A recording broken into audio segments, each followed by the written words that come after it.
And good evening, everyone. I am Yu-Ting, and it is my pleasure and honor to join you today from Seattle, Washington, in the US over Zoom to talk about innovation and product development in the age of AI. I do want to apologize first for not being able to make it there to Madrid in person due to my travel schedule, but I would love to be there because I have never been there. So a couple of things first. One, I have to confess, all the Lego, Star Wars Lego you see behind me, uh, I did pay for them, but my son built all of them. And actually, this is only a small portion of our collection. Both my son and myself, we are Star Wars fans, so we actually collect all the Star Wars Legos as kind of our hobby. So I want to just make sure I give my son credit as I didn't build it.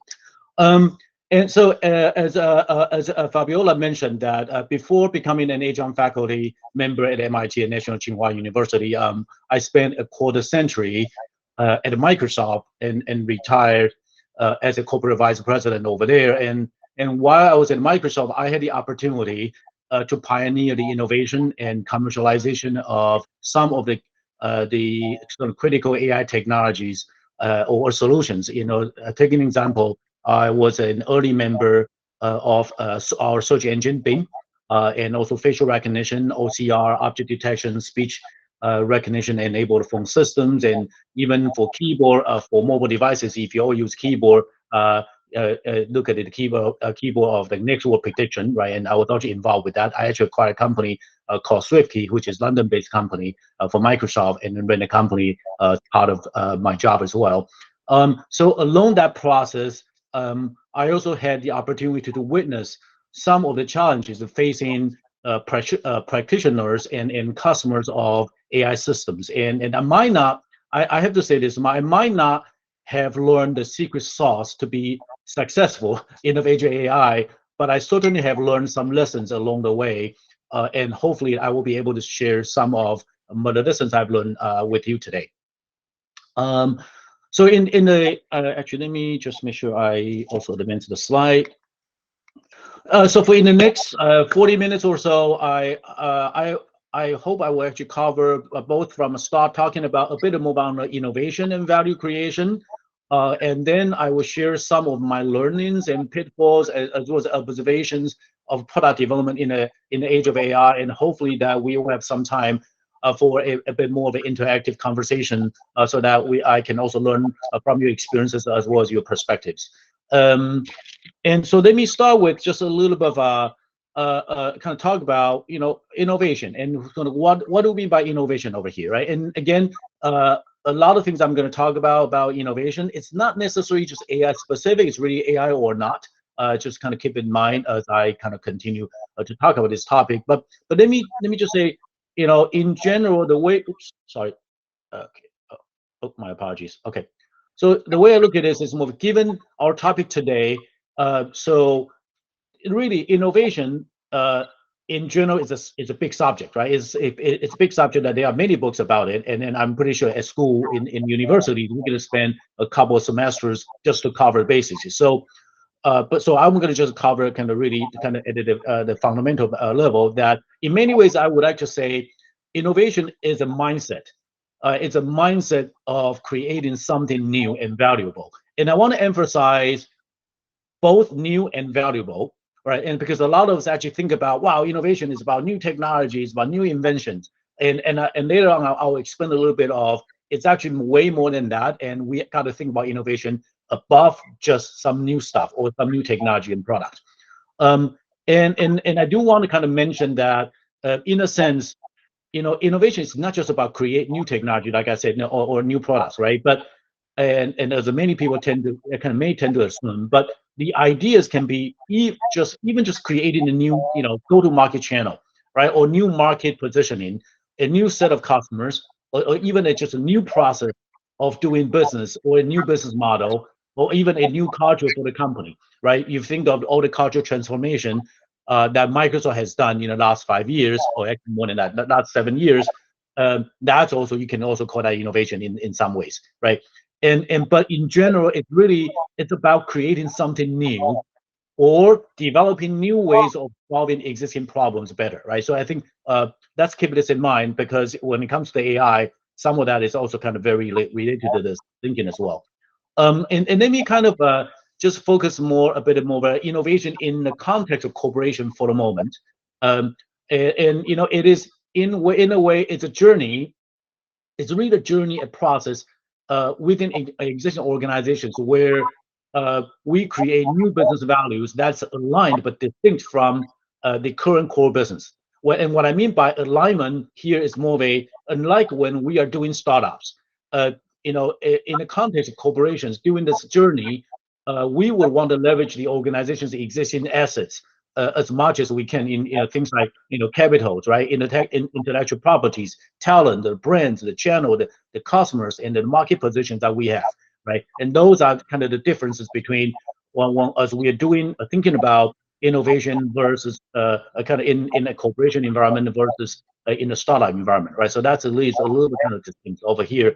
And the other thing really about innovation is about really, again, it's really the collective activities by people who are willing to take risks in their careers and tackle new challenges and explore and also iterate new ideas, right? And then a lot of times, these people, they don't have to be, but a lot of times they are contrarians, or we call mavericks, right? And who really have fresh ideas and innovative thinking, but they may actually go against the kind of the trend within the company or the majority within the company, right? But a lot of times these activities can actually lead to business value creations. But in some cases, unfortunately, or whether we like it or not, in some cases actually lead to destruction, right? So in some sense, there is a fine line between innovation and randomness, and in some ways, right? So that's sort of kind of one thing I want to share with all of you is that a lot of times, particularly if you're a manager, you are in a management position, a lot of times it is also tricky, and there's also subtle nuance in between how to tell people in your team, are they really going for innovation, or are they just doing some random work that you should stop them from doing, right? And of course, in general, innovation can happen anywhere and anytime, but overall, it does take some specific mindset to make it more effective, and make it actually really contributing value to a business. Okay. All right. So next, I want to kind of quickly talk about. All right. So we just talked about what is innovation, and I want to quickly kind of touch base in terms of why is that important. And of course, it's intuitive to say innovation is important, and not just for businesses, for governments, for countries, or for our society overall. And I think in the context of a kind of for most companies, if not all, a lot of times when we need innovation, it's because the company's profit organic growth, right, would eventually taper off, and it is imperative or very important that companies or businesses must start looking for new growth. And a lot of times this gets caused by different reasons. Sometimes it's because customer needs and market trends, may have evolved over time, and in a very significant way, so that we need to innovate our technology, our product, the way we offer our customers to catch up with the demands, right? But in some cases, it may be just the core business of the company is being under attack from the competition, and the competition may be coming from other larger companies, but maybe coming from new startups, right? And then sometimes it's just simply because the product just matured, and then sort of can age over time, and there's a very strong needs that we have to revamp the technology and the product or the way that we do business. And I think in the business history, we have seen lots of older companies. If you think of IBM, P&G, Nintendo, 3M, right, or even Apple and Microsoft, right, that they continue to actually recognize their growth needs and continue to transform and innovate their company over time, right? Just take Microsoft as an example. That's a company that I am supposed to know the best, right? The company has evolved from an operating system company to desktop application company to today it's a cloud and AI company over time, right? And then our business model has also expanded from perpetual licensing, software licensing, and to include subscription-based or even advertising-based revenue stream, right? And then even you look at IBM, right? Even though and to certain people, it may not be seen as a leading, sort of industry leading player these days. But we ought to give companies like IBM a big credit that it also has evolved from a computing, tabulating, recording company in 1911 to a mainframe company in the 1960s and 70s, and to today's, and of course to a PC company, and then to today's software services and cloud company, right? That's also quite a bit of a sort of kind of evolution that they have gone through. Or even look at P&G, right? It also has successfully innovated itself, and transformed from, for its core competency from, mechanical engineering automation to consumer psychology driven go-to-market strategy, and to today's more organic chemistry-based product development, right? That they continue to actually innovate and kind of evolve themselves, right? So I think these are all good examples of company continue to innovate, and of course there are many examples that companies have done well. If you think of newer companies like Google or Netflix or Amazon, right? They also continue to evolve and continue to diversify or adapt to their businesses, right? But unfortunately, of course, we also see some companies they kind of failed to do this, and then they went away. If you think of Blockbuster, Polaroid and Sears, DEC and Xerox, Kodak and Novell and WordPerfect. I'm just naming a few companies. And I apologize. The companies I mentioned mostly are in the U.S. base. It's simply because of where I'm from, but I'm pretty sure we can find many similar cases in Europe and also in Spain or in other countries as well, that they actually no longer exist. They once dominate, but they no longer exist because they stopped or they failed to really re-innovate or reinvent themselves, on that. And okay, so we really talk about what it is, and it's important. But innovating isn't trivial, particularly when you also have other core business to be taken care of, right? It's not that easy, right? It is actually a daunting challenge to do it right. And then the reason of that is probably not surprising, right? A lot of companies that they many companies that they did see the needs and applications, right, to try to innovate. But at the same time, when you think about larger companies, when we think about innovation, we don't. A lot of times when we think about innovation, people tend to think about, wow, it's just let's actually do a brainstorm, right? Let's have a hackathon, right? Let's actually have sort of they call it innovation tournaments that we actually come up with lots of ideas, and we'll figure out what's the best idea, right? And I think it's not wrong, but a lot of times what happened is that a lot of times in many companies, small or large, it's really not people have great ideas. It's more of a lot of times it's really people fail to really identify and pick the right idea, and then do something about it, and then successfully kind of commercial that idea, and then take that idea to market and successfully hand it over to customers. And we kind of see that over and over again, right? And then many companies try different processes, but there isn't really a silver bullet that really sort of tells us the right way to do innovation or the right way to grow new businesses. And we see many companies. You think of IBM have tried the so-called emerging business processes, and Google has the 20%, and it's probably pretty famous. And then also today, the setup as an alphabet, right? Or even actually in the older companies like Toyota, they have something called Kaizen concept, where and that's actually a very old idea of helping the company learn from the factory line workers in terms of where they can improve their products, right? But I think these are a lot of attempts that have been done. And actually, there's a professor in UC Berkeley have also suggested that on top of what I just said is really when the company looking at innovation, they got to look at innovation from a entire value chain perspective, meaning it's not just from the idea, right? It's really more than just it's an end-to-end system in terms of how they generate ideas, but how they actually cultivate the ideas, and then diffuse the ideas, and then really successfully take it to market and convince customers that that's what they want, right? And a lot of times, it's not just about ideas. It's not about new ideas. It's about how you actually implement the ideas. And then so a lot of times we got to think about this, finding the weakest link of the value chain rather than just simply assume we don't have good idea. And then try to actually look outside. But a lot of times you may find you already have idea, right? And we probably all know a very famous example of if you think of Xerox POX in the U.S., right? You think of that lots of inventions were invented over there. You think of computer mice, right? You think of Windows GUI, and you think of icons. It's all happened over there. It's all invented over there, but it was not them actually commercialize, extract the value out of the invention over there. It was actually more the Steve Jobs.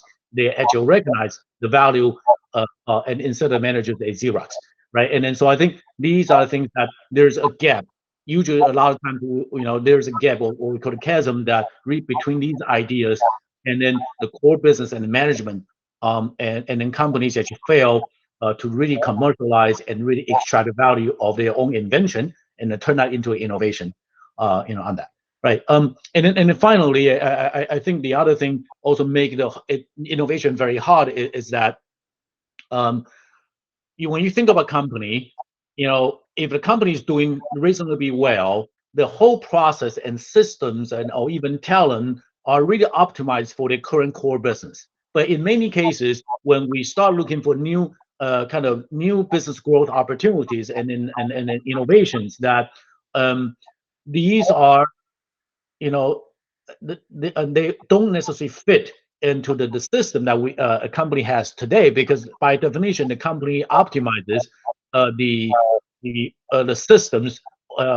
against current business, right? And then so now when we're thinking about new business opportunities, a lot of times it might mean different customers, it might be even different set of technologies, different selling processes, and then the current system won't work for the new business, right? So a lot of times it's also kind of just like there is a pool fit between new businesses and existing systems, and make the doing innovation very hard, right? And so that sort of kind of want to kind of make a point on that.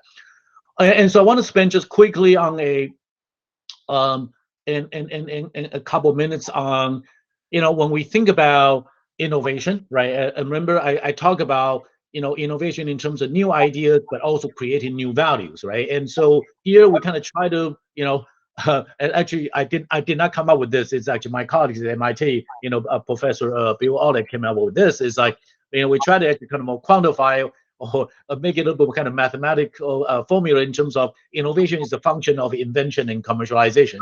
And of course we oversimplify this a little bit, but in general it's going to say, hey, you know what, innovation, it's a function of invention and commercialization. However, what's the relationship over there? And actually, when this formula first brought up at MIT, the relationship we actually talk about is actually a plus relationship, right? So this movie, hey, innovation is the invention and commercialization, right? And then that sounds actually pretty reasonable, but later on we actually revised this to move it. No, it's actually a multiple relation. It's not really a plus relation. Why?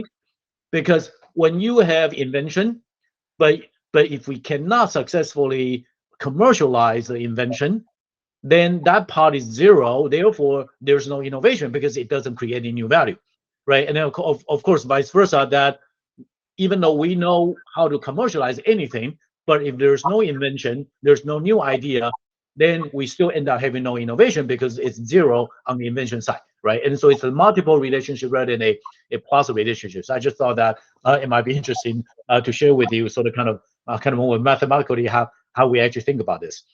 And so when we think about innovation, really there are a few things to kind of pay attention. One is really how, particularly when you are in management or you're in a leadership position of your company, whether it's a small company or larger company, that you do want to start by fostering a culture of innovation and then some sort of a more entrepreneurial mindset, right? And in a sense that we want to encourage and reward risk taking.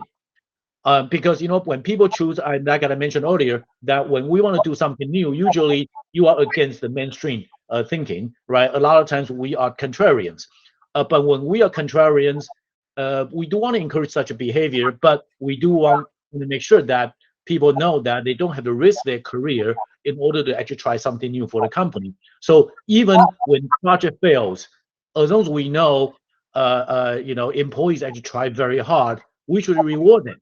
We should not just punish them or actually kind of throw them under the bus when something doesn't go well. That we do actually have to make sure that we so that people know that they feel safe, that they can actually really feel free to try something new for the company.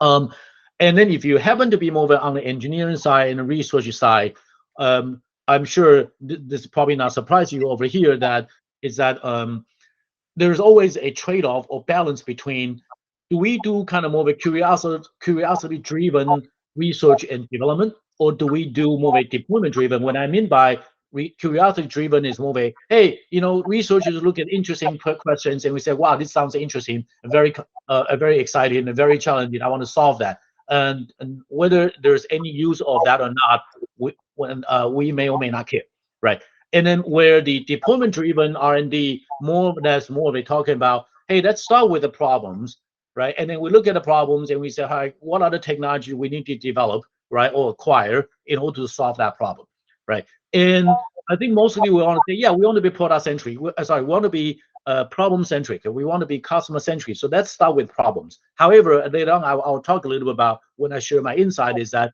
in some cases, you do want to have some more of a curiosity-driven efforts, because a lot of times innovation actually came from surprises.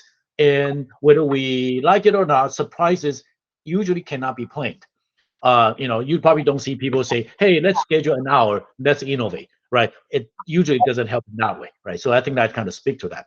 And I think finally, I think this kind of from product development perspective is really, or even from business perspective, is more of a, particularly if you are more of a technologist, like I mostly in my career I was, that we get so excited about new technologies, right? Inventive technologies, so excited. Wow, this is great. I mean, look at all these ChatGPT, hypes and discussions in the last, few weeks, right? It's so exciting. But really, at the end of the day, that it only matters from a business perspective, right? It only matters when they actually are useful and usable for our customers. And then they can create value, business value for us. Then that's actually real, right? Otherwise, it's just some interesting things. So I think it's also kind of keep in mind, particularly for those of us who are technologists, that we sort of can say, how do we actually balance, right? Okay, and then I'll just kind of quickly just talk about, there are actually many different ways to innovate.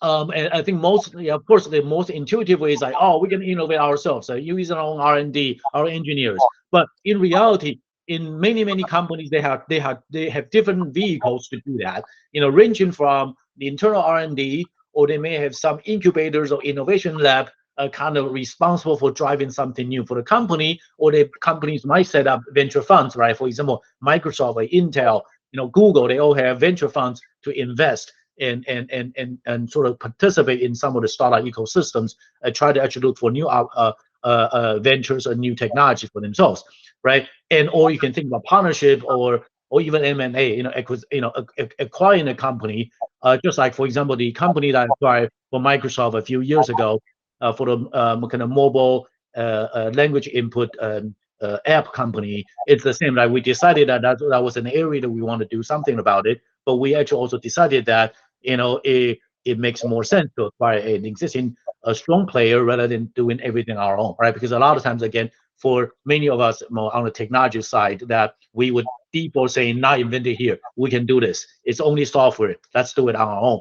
But if from a business perspective, there are many considerations, including time to market, right? Including the cost of development, and then a lot of times we might actually really more kind of going out and looking for innovations outside and then bring them into in-house, right? So I think these are also kind of different type of vehicles that we could do when it comes to pursuing innovation. Okay, and I want to spend a couple quick minutes, and hopefully I can explain well and kind of give you a little bit of kind of framework in terms of how to really think about innovation. And this is actually it's actually pretty famous, a popular framework called Innovation Ambition Matrix. And this is in general is a useful tool for companies to, as they pursue innovations, to think about, identify where opportunities are. And then I think if you look at this, I assume you can see on the screen that basically there are two dimensions here. One is really markets and customers. The other one is products and assets and technologies, right? And so the categories are fairly straightforward. It's moving the core, considered as the core business today. So that means it's the existing markets, and we're serving existing markets, existing customers with existing products, right? And then there's on the incremental side, hey, we can extend to adjacent products or adjacent customer segment to capture the adjacent opportunities. And finally, the category, the transformational category is more, it's something new, right? It's a new product, new technology, and at the same time, it most likely it helps a company capture new set of customers and new market segments. And then so if you think of this way, a lot of companies or a lot of people might say, all right, so where is the balance, right? Where's the balance in terms of where do we invest our resources? And some scholars actually have suggested, hey, it's 7-20-10, right? You got 70% of your resources should spend on core, and 20% on adjacent opportunities, and then 10% on transformation opportunities. But I would say, it might be a good starting point, but it really depends on where things are for your own business, right? If you are in a business that's actually really sunsetting, that's going away, obviously, you probably want to spend most of your resources thinking about how do you actually transform your business to something else, right? So most likely you want to spend a lot of your resources on transformational category type of activities rather than the core activities, right?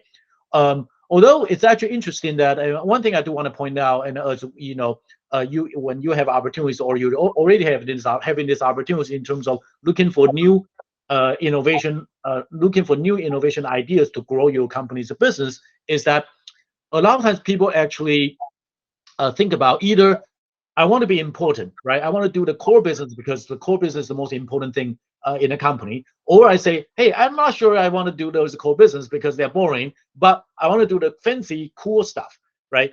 And that's probably more kind of human nature. Either we want to do something really cool or we want to do something very important.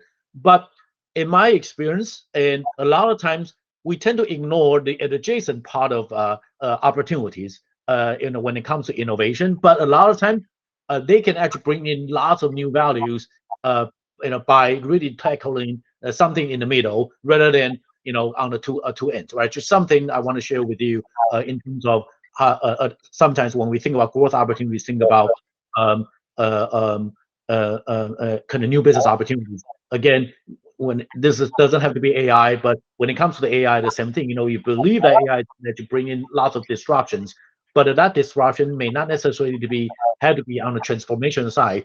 A lot of times it might be just next to where you are doing business today, right?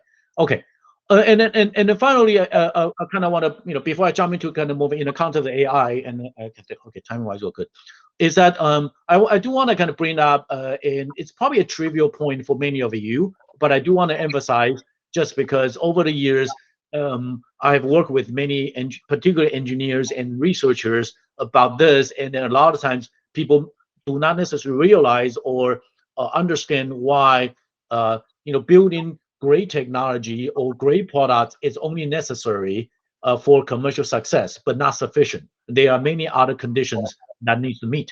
Here is you probably see, and I kind of use a little bit of just visually to explain my point, is that a lot of times what we found is actually there are really gaps between different disciplines when we think about the difference between research and engineering, right? The researchers would just say, hey, you know what, I already proved the concept, it's doable. Then they feel their job is done. Then engineers would look at them and kind of say, well, what about security? What about scalability? What about reliability? And then what about this and that, right? And then there's always a gap between what researchers think they are done, their work. Engineers say, well, that's not usable at all, right? That actually we see that on a daily basis, at least based on my experience.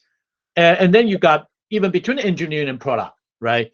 The engineer would just say, all right, you know what, like we know, we build this great product, great technology.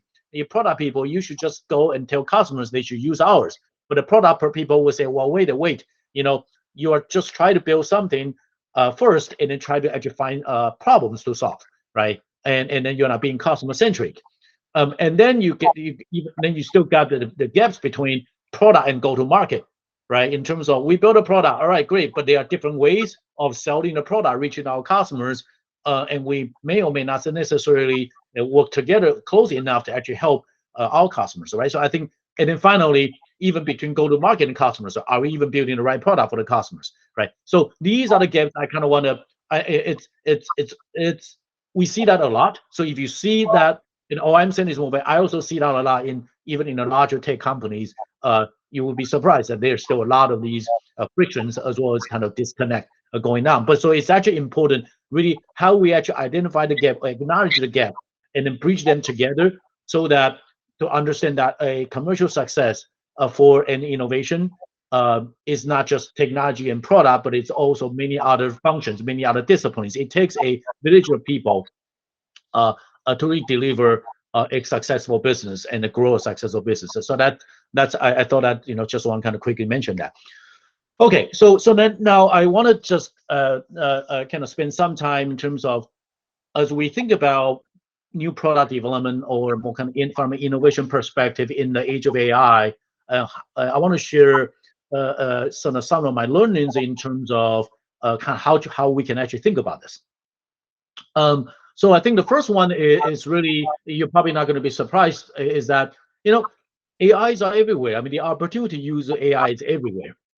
I think everywhere in the sense that take an example. I mean, in general, right? In general, is that for anything that actually collects and or generates data, there's probably some good opportunities to infuse AI to extract more insights and functionalities from that interaction. And so if you think of machines and sensors, right, that generates lots of telemetries that would allow us to apply technologies such as machine learning, if you think of reinforcement learning, right, to really extract insights about the operating environment, right? Think of, for example, in a factory, in the factories, right, or in some hazard environment, or how do we actually collect those information and really help us sort of analyze and predict certain events, about that, right? So these are a lot of times we do have all these sensors around, but and then I think that's certainly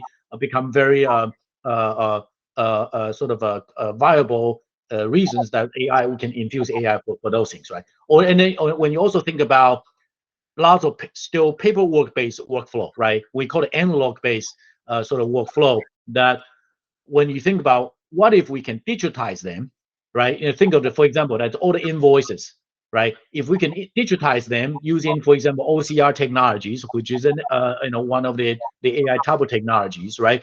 And then we could actually extract insight and then automate a lot of these processes, so to help improve our accuracy or efficiency or processing all these paperwork, right? So I think these are just giving some example of when you really think about AI, how you want to use AI, there are actually lots of opportunities around us that can give this sort of allow us to actually infuse and take advantage of AI. So this doesn't have to be, it has to be something it has to be using ChatGPT, or it has to use one of those transformer models, or DALL-E 2 and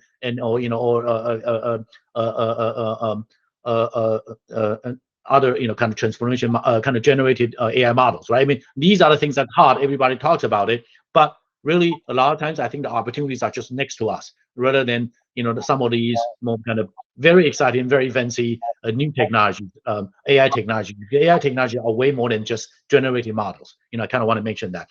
But although I just said that, but I do think the newer the new generated models and tools, and we think about GPT, ChatGPT or Stable Diffusion, these type of models, they actually are very interesting and very exciting. That they can be used to actually augment and then generate additional content such as images, video, the documents, or even programming codes.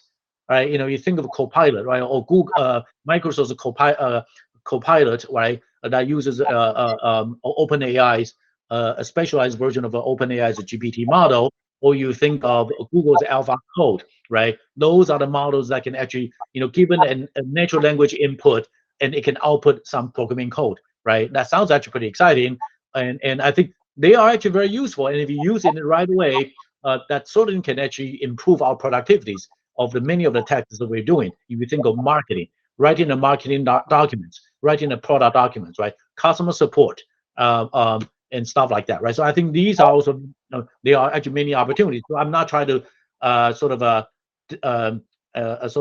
kind of push down sort of the importance or the usefulness of these generative AI models, and because they are very useful. Even in the early days, they are super powerful. But at the same time, I just want to make a point that many of the other AI technologies may not be as sexy or as exciting as all these large model, transformer model technologies, but they can, and you can find a lot of uses in just around us, kind of in our daily life. Okay. The next one I'm going to talk about is like, okay, we're great. I mean, we now know AI, the opportunities everywhere, but when we think about product development, we also got to think about one thing, which is more we have to differentiate, and then that's not confused in terms of activities versus impact. Or what I mean by that is that like let's make sure we actually focus on real world problems. All right, and then let's not start with technology, right? Playing with the latest technology again, such as ChatGPT, is very exciting, and particularly if you are a technologist, right? It's just so exciting. Wow, it's very cool.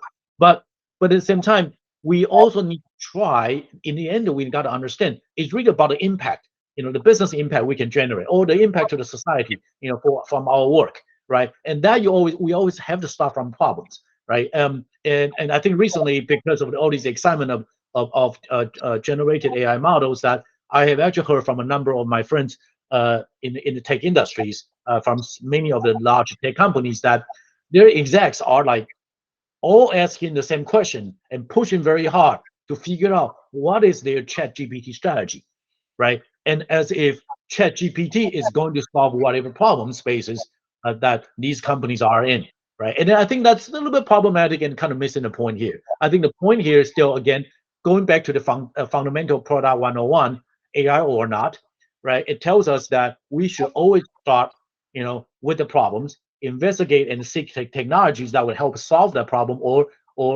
that can best solve the problem, and then within the constraints that we operate within, right? So I think it's important, of course, to keep in mind. Let's do that, and then and let's not just get overly excited about new technologies and sort of kind of explore, but it's really about what can we do with it, rather than if it's the latest or is the new or not, right? So I think that's sort of kind of it's important to have a mindset in terms of what is the objective as we think about infusing AI, using AI for our product development, for our business, right? We have to make sure we really keep in mind what is our objective, because we do get what we major for, right? If we actually major if we major by excitement, we're getting very exciting stuff, but it may not be necessarily useful from a business perspective. And then finally, I think I want to call this out, that with all the hype might be a strong word, but let me use the word for now. Is that with all the hype we have seen, all the reports we have seen in terms of wow, people are using AI, doing other interesting things and great stuff and here and that. Keep in mind, a lot of times it's very difficult to differentiate whether these are just demos, fancy demos, or just proof of concepts. And as engineer, and I don't know how many of you are engineers in the room, but assuming some of you are engineers or used to be engineers, that we all know there's a big gap between, particularly in the context of AI, right? Now today, everybody talks about model, right? We have the best model, we have the largest model, we have the most accurate model, but there's a big gap between model and system, and then really the last mile deployment that really does something real for our customers. And I might even argue that today the industry in general is overly focused on models, and relatively fewer people really think about how we actually go beyond just models and build a system that's totally usable and then scalable and that can be deployed, and then we can run that efficiently and cost effectively, right? Take an example.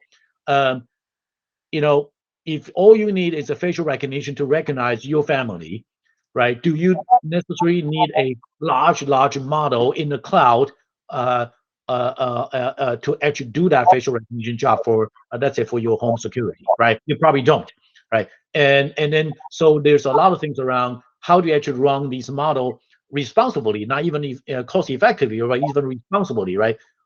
Think about hosting these very large model in from a training, from an operating perspective, that you think of the carbon footprint that it generates, right? Think of the energy that it consumes.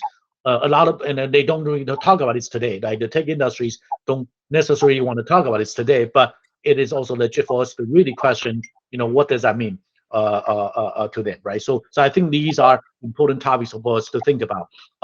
But in the end, well, as we think about infusing AI, it's not about demo and proof of concept. If you really want to see impact, it's really about how do you actually get your work in front of customers, in front of real users, and then do that as quickly as you can. And there's a caveat I will mention in a minute, but that's real, right? And then that's a real impact that you're going to see. Okay, and then so the last thing I want to talk about is removing. This is what I learned from my experience. I spent a few years in working in our search engine Bing, as well as in Azure Cognitive Services, is that experimentation is everything, particularly in the context of AI. Just because we use machine learning algorithms and we have data, but we have a lot of times these are black box, right? And we don't necessarily know. It may intuitively sounds like it can work, but we don't necessarily know. And the only way to know is that we actually experiment and deploy, and we learn, and then we iterate, right? So from what I learned over the years is that really the speed of innovation is proportional to the number of experiments that you can do, right? And then really investing in experimental capabilities and infrastructure is actually very critical. And the reason I say that is just my personal experience when I work in Bing. In the beginning, when we actually started Bing, we actually put our best people in relevance, search quality. And then that sounds reasonable, right? You know what? Of course, we want to provide the best search quality results to our users.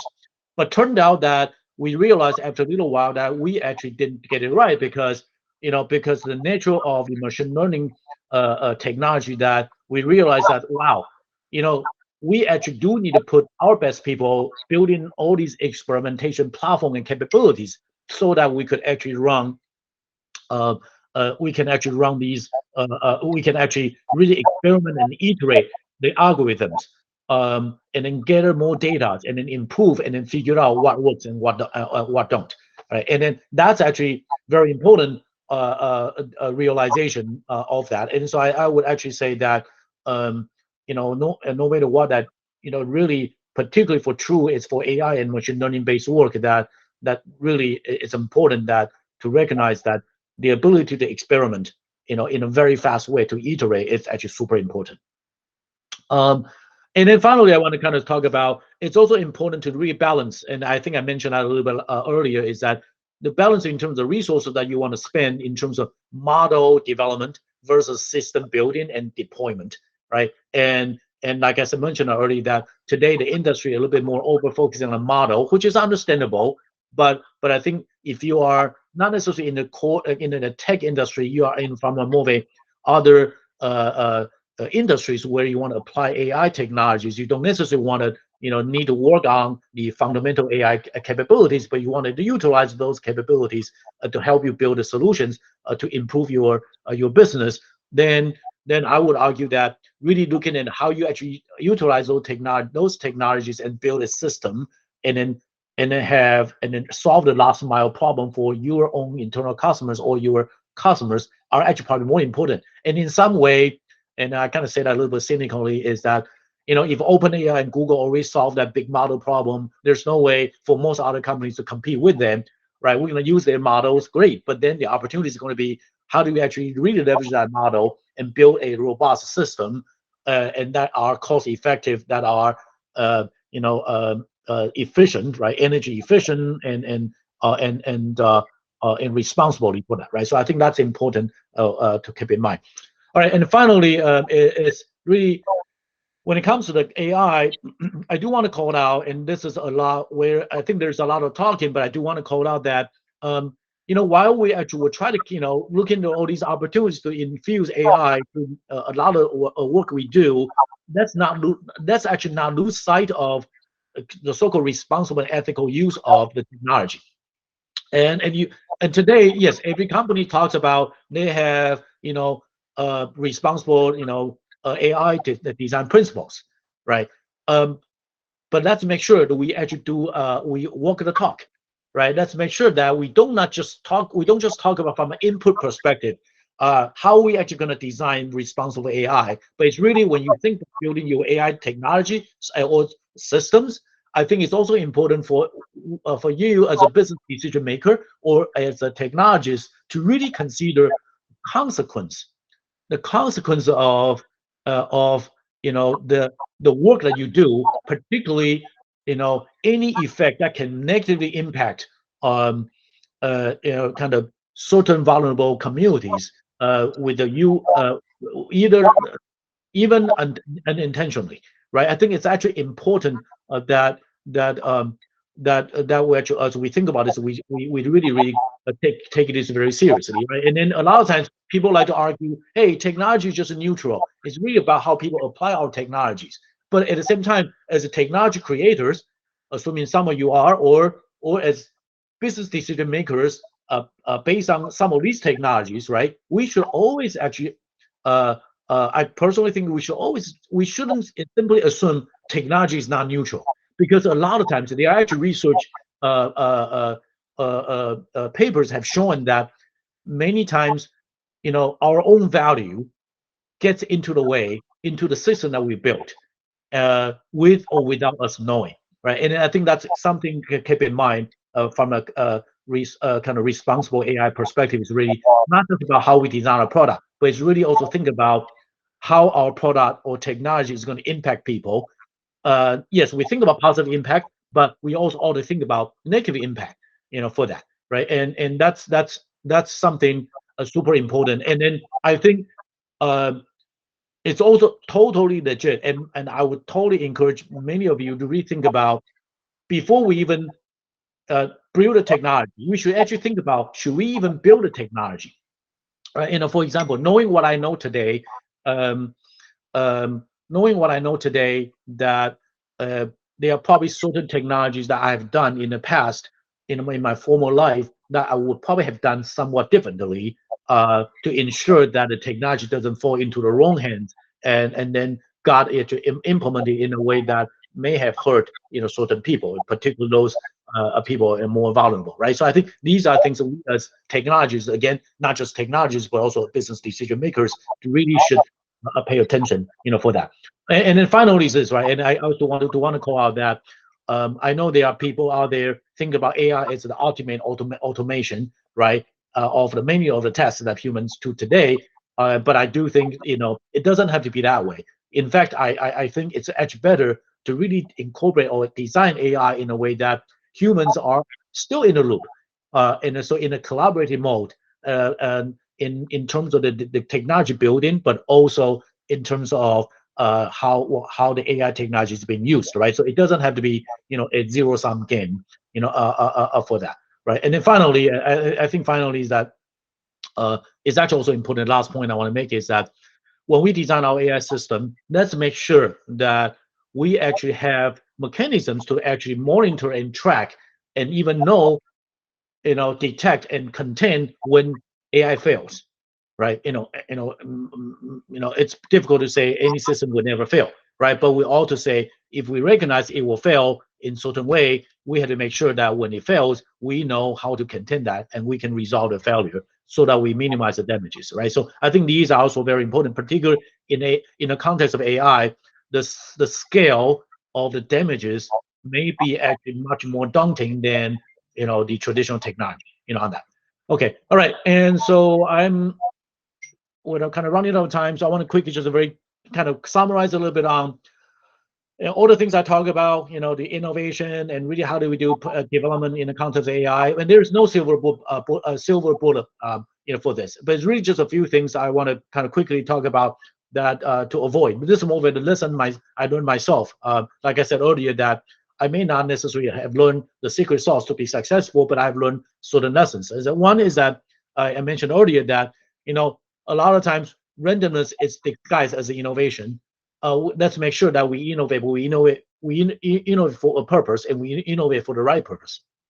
And again, also driving innovation. Don't drive innovation as if we can plan on it. Have a product manager write a spec, and then we say we can innovate against that spec. And a lot of times it just won't happen. And then there's one point I want to specifically make over here is really also, I know everybody talks about data driven, and particularly if some of you are doing data scientist work or data analytics work, you say, wow, of course we got to make decisions based on data. But I would actually call out that, but don't let data or having too much data or lack of data to really squeeze the possibility of innovation. A lot of times innovation, by definition, you don't have a lot of data to inform you whether it's the right thing to do or not. So sometimes we ought to be a little bit more risk-taking, ought to be a little more brave, and making decisions that's not necessarily data-driven, but as data-informed as much as possible. Right? I think there's some sort of trade-off, not trade-off. I mean, there's some sort of consideration here that it's not necessarily everything we do is data-driven. And I know there are probably people who would not agree with me, but I do want to share kind of my perspective with you guys. And of course, finally, let's just not do AI for the sake of doing AI. And I think I see a number of examples that where the current technology or current solutions are doing very well, and I actually, but then we are doing this for the sake of AI. I remember being in a big business review with one of Microsoft's co-founders, and you probably know who that person is, where the executive talk about how they are using deep learning to solve sales lead generation problems for customers. And 5 minutes into the review, our co-founder basically say that all you need is some linear regression. You can solve this problem better than deep learning, and turned out he was right. So I think a lot of times, AI is not the only technology. I think it's great to see if AI can help us improve the way we do we solve current problems, or even enable us to solve new problems. I think it's great. But at the same time, let's not forget, it's still one type of technology. Even though it's powerful, it's probably more powerful than many of the technologies we have developed over the years, but it is still one type. There's still other things. And I think, like we like to say, those of us from Chinese has this proverb saying that don't use a cannon to try to kill a fly, right? And they are specialized tools that you can do it better or more effective, and you don't necessarily have to do that. Kind of use a big sort of get a big cannon try to kill everything, right? And so yeah. And finally, I also think that it's important. Again, this is more of a productive and 101 is AI or not, but I think just because of AI, it makes this probably a bit more challenging, or the kind of the potential negative impact to become bigger is really more of a people like to say, yeah, let's actually let's try and fail fast, right? And then we iterate. I think a lot of times that's true, but you also think about the type of business you are in, the type of customer requirements you have, and sometimes you don't want to do that. Sometimes you only have one shot to impress your customers. So you don't want to just go and try and you fail miserably, and then you lose them and you never had a chance to talk to them again, right? And then, again, in the context of AI, that's probably even more daunting, just because, if you don't do it right, or at least don't do it right enough, you might even hurt your customers, right? And now you might even hurt you don't just lose one customer, you might lose many customers because of that, right? So I think something to keep in mind. Okay, so with that, I would kind of finish my talk today, and then sorry I can't make it a little bit rush, but hopefully that there's some lessons I have shared with you all, and thank you for the opportunity. Me ponéis el micro. Thank you so much, Yu-Ting. I learned a lot. And also I learned that the Spanish is quite close from Chinese, because we have exactly the same saying, that is matar moscas a cañonazos. So I have learned also that today. I'm going to start with the question myself until you tell me, you raise your hand, and if you have any question, please. And it's regarding something that you have slightly say today, and we were talking a couple of months ago about this, and now with the chat GPT coming to the scene, it's more relevant. You were talking to me 2 months ago that probably you would do things different in computer vision regarding ethic AI when you were working at Microsoft. You think that this is going to happen also with chat GPT? We are going to have this kind of ethic AI problems. They are going to do fake news based on fake news, or mainly the question is, did they release this too soon? Did they check enough? I see. Yeah, no, I think this is a great question, and I'm pretty sure this is a question that many people have been thinking about. And obviously, like in my opinion, only represent myself today. And I think, and I'm sure many people in the room have thought about this as well. I would say personally that I think I understand the need to actually release the technology and put it out there so we can learn in terms of how people are using the model, right, and how people are prompting the model, right, and then what are the use cases. I think that's great, and then and from a product development perspective, we understand that, but I do feel I wish that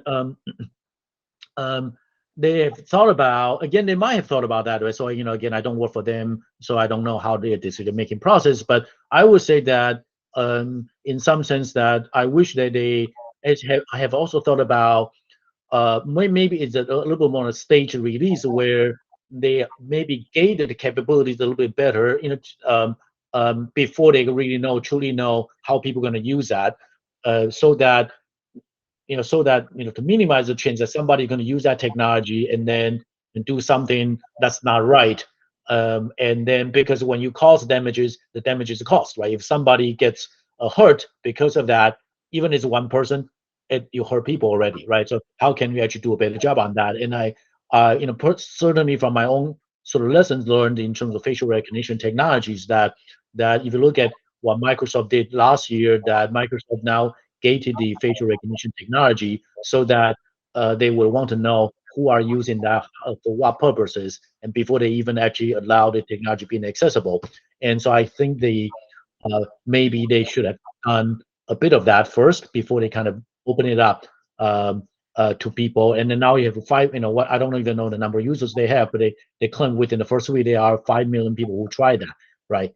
But yes, I'm pretty sure they learn a lot of things in terms of how people are using that, how people are trying that. But at the same time, I think it's important to really think about the consequence of these. Again, like I said earlier, we can put all the responsible AI, design principles out there, but at the end of the day, it's about the consequence of our work, right? And then we should be accountable for the consequence of our work. And then I hope that they will continue to think a bit more on this part as well. Yeah, so that would be kind of my a little bit slightly long answer, but again, that's only my personal opinion. And yeah. Mm-hmm. Thank you so much. I'm kind of agree with you, because I think that maybe this free to all, it has been too soon, maybe. So a But it's question. exciting. But let me be clear. It's actually very excited. It's very exciting. Just by trying that, I got so excited myself. Yeah. Yeah, me too. Too excited. But we need to stop. In Spain, we need to stop when you wake up, because the moment that US wake up, we cannot use it anymore. You know that? I see. So we have a question. Oh, okay. Is it working? Yeah. Yeah. Hello, Yu-Ting. First of all, it was a pleasure hearing to you this evening. And my name is Alejandro, and I'm currently on my third year of industrial engineering. And this is kind of a personal question, but I wanted to know, since, like, personally, I feel like what I'm being taught right now is not very driven towards this AI world that's coming. And I wanted to ask you if you could tell me some things I can do or some things I can learn in order to be prepared for that wave of technology, of new technologies the technologies you were talking about that's coming in the future. Mhm. I see. Okay, I think it's a great question, and I will probably say, so it seems like you're still at school, right? You're still studying. Is that correct? My third year of industrial Yeah. engineering. Okay, you're right. So I will probably say one, again, I don't know where you go to school, so in some way, maybe also kind of having conversation with the professors and giving them feedback in terms of, hey, maybe they should offer in some new classes or even revise their classes so that they can be actually more connected, utilizing new technology. Take an example, right? If you are in industrial engineering major, I would imagine. You probably heard the term operations research, right? Or things around optimization, right? And then there are some traditional stochastic, for example, deterministic based or dynamic models or stochastic based traditional tools to solving like inventory problems, right? Supply chain, these type of problems. But at the same time, the newer technology are also coming in, and there are people utilizing, for example, reinforcement learning, right, to actually solving some of the supply chain traditional supply chain problems with using the new technology, and then the results looks pretty good, right? And then so these are things that we kind of say, hey, the problems are still there, right? And then you can get feedback. If of course if they don't want to do that, then you can go outside and look for these type of work so that it's still, you stay in your major, but you're actually looking into the new, connected to the new technologies and learn how those new technology can help you solve the problems you're learning today, right? And so I would say, and then I think places like Coursera, and then even sometimes just finding some papers to read that can also help you, kind of stay connected, on that. But again, it's important to give feedback to professors, and that me as a professor today, I definitely always wanted to hear feedback from the students because they actually know much better than we do in terms of what they need, and sometimes we may. I'm kind of more recent, I spend enough time in the industry, right? So I'm probably still relatively up to date, but a lot of times, staying in academia for too long may sort of kind of lose a little bit grasp of what's going on outside, right? So, but it's important we as the students to actually let professors know. But then at the same time, talk to your friends, right? And in other majors, right? In computer science, right? Or in other areas, and then see how these new technology can help you solve the problems. I might even say, don't. I think some people might say, hey, should we just study computer science? I think it's great to study computer science, to be a software engineer, to be a machine learning engineer today, or even to be a research scientist. But however, at the same time, no matter what your major is today, even if I look at industry engineering, there's a lot of problems that you say, okay, now you have an additional tool set because of AI that can help you solve that problem. Right, but there are still many technologies you can learn, even though they don't consider the latest or the sexiest, but they are still very useful for solving those problems, and you still want to learn, right? I would say basically more, again, I could be wrong here, but I would not just say, oh, everything's going to be AI, therefore I only want to study AI. I don't want to study others, but I still think others still have a lot of value that we could do. I hope this helps you a little bit. Yeah, thank you very much. Dele? Hello. My name Hi. is Jose. I work in a strategy house in London, and we work with private equity houses. Recently, I have run a course in SEAT on managing AI, and I would like to get your opinion about make or buy. What do you think the company, say a mid-sized company, say between 500 millions and a billion income, should do in terms of innovation? And this I would include also AI in this. But do you think that they should go and buy it, or you think that they should go and try it by themselves? Okay, I see. I think this is probably $1 billion question. I wish I knew.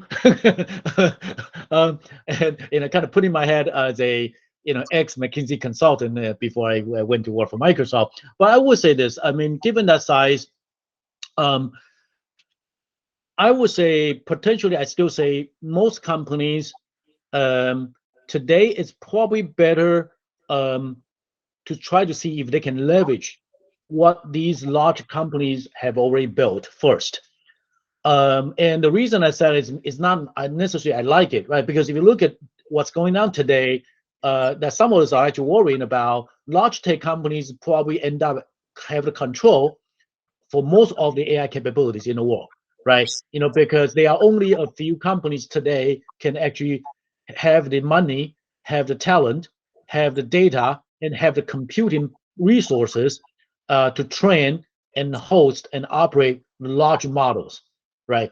And so I think that for that, in some ways, more say, if you're thinking of doing this on your own, it may not become super practical about that. However, it's important to say, how can you leverage their work so that if I would want to invest certain R&D capabilities in these AI capabilities internally, I would probably invest in terms of making sure that we have the right data infrastructure so that we really have a control of our data, because at the end of the day, data is still the new oxygen, right, in the context of AI, and that you want to invest so that you actually really have a full control of your data. And at the same time, you leverage the work that these large tech companies have to offer. But at the same time, if you want to invest additional engineering resources or technical resources, I would say is more of looking into how you can actually leverage them and building a system and customize it for your own use, rather than try to actually compete with them on some of the fundamental capabilities, because it may not make sense any longer to do that, whether we like it or not. In general, I would like to say, we want to democratize these capabilities, right? And then also at the same time, decentralize the controllability so that nobody really owns the tech in a dominant way. But on the other hand, it may not necessarily. That's why it's probably more the regulators and the governments, and then they quite have to do some work in order to make that happen.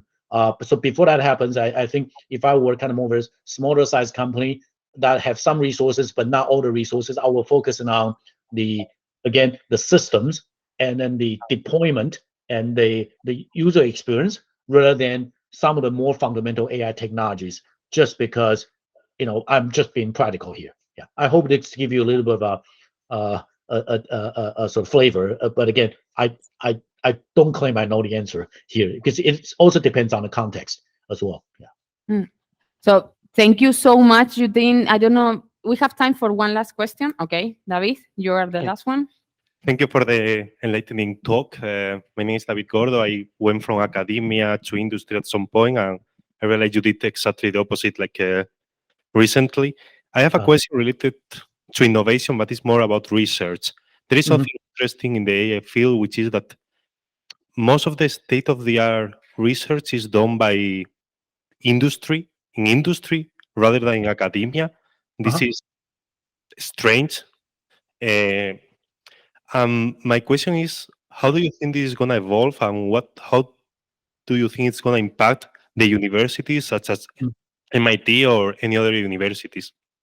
Right. I think this is actually a great question, and I think this is a question me personally is also a little bit worried, just because I'm pretty sure you see this, right? Is that now the industry, because they have the data, right? They have the computing resources, right? And they also have the money. They can pay way better than a professor, right? And I would say I have done this. I hire the department chair of Tsinghua University, the National Tsinghua University's department, computer science department chair, to join my team, right? Or I have all of my labs across the world. We have hired lots of the people from academic, right? And so, in some sense, I think we definitely should think about how we rebalance that, so that they are great academic people can stay there, right? And then not only to help us to educate our future computer scientists or engineers and scientists, but at the same time, they can be a bit more free and more independent of doing work that potentially can actually bring more benefits, rather than kind of centralized or sort of kind of biased against the sort of big techs, their own interest, right? So I'm acknowledging the problem that you mentioned, and I'm not sure I have a true answer. I think it's because a lot of times when you can get much better pay, right, and then you get access to machines and data and all these, it's very hard, very difficult to persuade people to stay. for that. But I think fortunately we're seeing a little bit a newer trend now that there are more people willing to stay, but there are also the large tech companies. They also start realizing that they're doing more of a joint, appointment.